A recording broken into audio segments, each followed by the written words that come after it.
라디오 책방.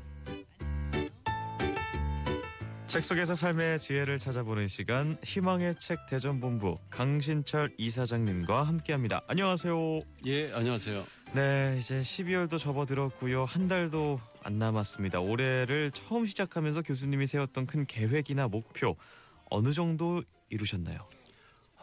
원래 제가 올해 정년퇴임하는 해라서 그렇게 많이 세우진 않았어요. 그냥 올해는 새로운 사람, 좋은 사람 하나 만났으면 좋겠다. 그런 생각을 했고, 그리고 책 하나 이제 쓰던 거 마무리 짓겠다. 두 개 다 된 것 같습니다. 그거 쉽지 않은 목표였는데 두 가지 다 이루셨다니 뿌듯한 한 해셨을 것 같은데, 반면에 또 아쉬웠던 점을 꼽을 수 있을까요? 예, 제가 농사를 알아요. 열심히 졌는데 수확이 별로 없었어요. 학자 스타일이라 또 그 주말 농장이 또 수확을 잘 못할 수도 있겠다라는 생각도 들었는데, 참 이맘때 되면요, 누구나 뭐 후회가 남는 점도 있고 아쉬움도 큰 점이 있습니다. 그 마음으로 또 12월 남은 시간 더 알차게 보내셨으면 좋을 것 같고요. 자, 오늘 어떤 책 소개해 주시죠? 예, 레너드 서스킨드가 쓴 블랙홀 전쟁입니다. 블랙홀 전쟁. 자, 저자 소개부터 부탁드립니다. 예, 레너드 서스킨드는 1940년에 뉴욕에서 태어났고요.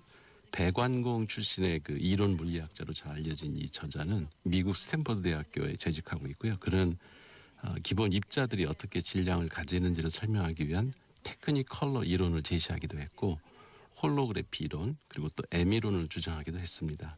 그는 또한 끈 이론의 아버지로도 잘 알려져 있는데요. 레너드 서스킨드 우리나라 고등과학원의 석좌 교수이기도 합니다. 저는 전형적인 문과생으로서 이 테크니컬러, 홀로그래피, M 이론, 끈 이론 어렵습니다. 이 배관공으로 근데 그 이력을 말씀해 주실 때 좀 특이했다는 생각이 들었어요. 배관공으로 평생을 보내기엔 너무나 특출난 재능을 가지셨기 때문에 이런 이론들도 만드셨을 것 같고, 이 책 블랙홀 전쟁은 어떤 책입니까? 예, 이 책은 저자가 스티븐 호킹과 블랙홀에서의 그 정보 손실에 대해 벌인 논쟁을 소개한 것인데요. 그는 일반 독자들에게 심오한 물리학의 정점에 있는 이론들을 설명하기 위해서 수학 공식을 최소한으로 사용하고 그림과 이제 흥미로운 비유를 통해서 블랙홀의 성질, 연력학, 그리고 양자역학과 일반 상대성 이론, 끈 이론 이런 것들을 알기 쉽게 설명해 줍니다. 블랙홀 전쟁의 핵심은 스티븐 호킹이 발견한 블랙홀의 증발, 이걸 이제 호킹 복사라고 하는데요. 이걸로 인해서 블랙홀에 들어간 정보는 사라진다고 주장하는 반면에 이 책의 저자 레너드 서스킨드와 그의 동료 헤라르디스 토프트는 양자역학에 의해 정보는 사라지지 않는다, 이렇게 주장한 겁니다. 그러니까 스티븐 호킹의 주장을 완전히 뒤집는 주장을 한 거죠. 블랙홀로 빨려 들어간 정보는 모두 사라진다라고 주장했던 호킹 박사의 이론에 맞서는 주장인 격인데요. 블랙홀은 어떻게 생기는 현상인지 좀 먼저 짚어주실까요? 예, 별의 역사는 이제 거대한 기체 구름에서 시작을 하는데, 그 기체의 대부분은 수소와 헬륨으로 구성되어 있고 자유전자와 이온 그리고 다른 원소들도 약간씩 섞여 있습니다. 기체 구름이 뭉치면서 중력이 작용하기 시작해서 입자들은 서로 끌어당기기 시작하는데, 이들 입자들이 뭉치면 스스로의 무게로 인해서 기체 구름은 수축을 하고, 수축함에 따라서 중력의 위치 에너지는 운동 에너지로 이제 변하게 됩니다. 그래서 입자들은 더 빠르게 움직이기 시작하면서 입자들 사이의 공간은 줄어들고 기체 구름은 이제 수축하면서 뜨거워져서 이제 결국 별이 되는데요. 수천만 년이 지나면 별은 핵반응의 원료인 수소를 다 써버리고 별은 적색 거성으로 변해서 수십만 년 동안 붉게 타오르다가 마침내 격렬하게 폭발하고 블랙홀을 형성함으로써 생을 마감합니다. 무슨 SF 영화 설명하시는 줄 알았어요. 요약을 해보자면 우주에 떠돌아다니는 입자들이 중력에 의해서 서로 끌어당겨서 큰 별이 됐다가 오랜 세월이 지나면서 연료가 고갈되고 폭발하고 마지막으로 블랙홀이 되면서 사라진다는 거죠. 네. 우리가 살고 있는 이 태양계에서도 그런 일들이 일어나나요? 예, 우리 태양계에서는 태양만이 별이고요, 즉 항성이고요. 우리가 보통 수성이나 금성, 목성들을 이제 별이라고 부르지만은 엄격한 의미에서 항성이 아닙니다. 태양과 같이 스스로 빛을 내는 것을 항성이라고 하고, 수성이나 금성처럼 태양의 빛을 받아서 반짝이는 것을 행성이라고 하죠. 또 그걸 도는 다른 위성이라고 하고요. 행성이나 위성은 스스로 빛을 못 내고 항성만이 스스로 빛을 냅니다. 엄밀한 의미에서 항성이 별인 거죠.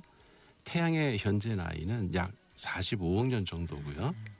블랙홀이 되기에는 질량이 너무 작아서 약 50억 년 후에는 적색 거성으로 변했다가 백색 외성이 돼서 사라진다고 합니다. 태양이 블랙홀로 될 걱정은 안 해도 되는 거죠. 무서운 건 그 태양이 50억 년 후에 적색 거성이 되면은 주변이 너무 뜨거워져서 지구 위에 물이 모두 증발되고 생물체가 살 수 없게 된다고 합니다. 그때쯤엔 인류가 화성으로 이사를 가서 살고 있을지도 모르죠. 저는 한 50년 후면은 걱정이 됐는데 50억 년 후라고 해서 약간 안심이 오히려 됐습니다. 근데 얘기를 듣다 보니까 참 재밌네요. 멀고 먼 미래의 일이긴 하지만 일단 태양이 블랙홀이 될 걱정은 안 해도 되고 걱정 하나는 덜었다는 생각이 들고요. 좀 다시 책으로 돌아가서 보면 스티븐 호킹 박사는 블랙홀에 정보가 빠졌을 때 그 안에 갇혀 못 빠져나오기 때문에 모든 정보가 사라진다고 주장을 했잖아요. 예, 스티븐 호킹은 그 블랙홀에 빠진 정보의 조각들이 어떤 지점, 즉 지평선을 넘으면 그 정보 조각은 광속보다 빠르지 않고서는 탈출할 수 없기 때문에 바깥에서 보면 정보는 영원히 소멸된다 이렇게 봤습니다.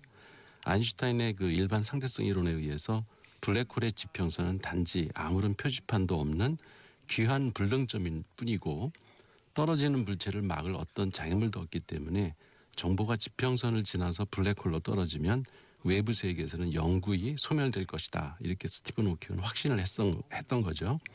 그리고 블랙홀은 호킹 복사를 통해서 질량을 천천히 이제 방출하게 되는데요.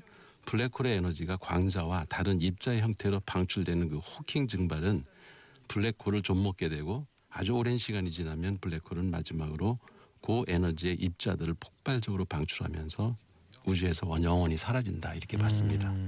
근데 얘기를 들어보면 설득력이 있거든요. 왠지 그럴 것 같다라고 느껴지는데 네. 이 책의 저자인 서스킨드는 블랙홀에서도 정보가 사라지지 않는다라고 주장을 했잖아요. 예. 그 헤라르디스 토프트와 레너드 서스킨드를 비롯한 일군의 그 물리학자들은 길게 보면 우주에는 입자들이 어느 한 곳에 들어오고 나갈 뿐이고 실험실에서 일어나는 경우를 포함해서 모든 기본 입자들의 충돌은 똑같은 방식으로 서로 다가갔다가 물러나는 사이에 별이 생성되고 소멸될 뿐이다 이렇게 봤습니다.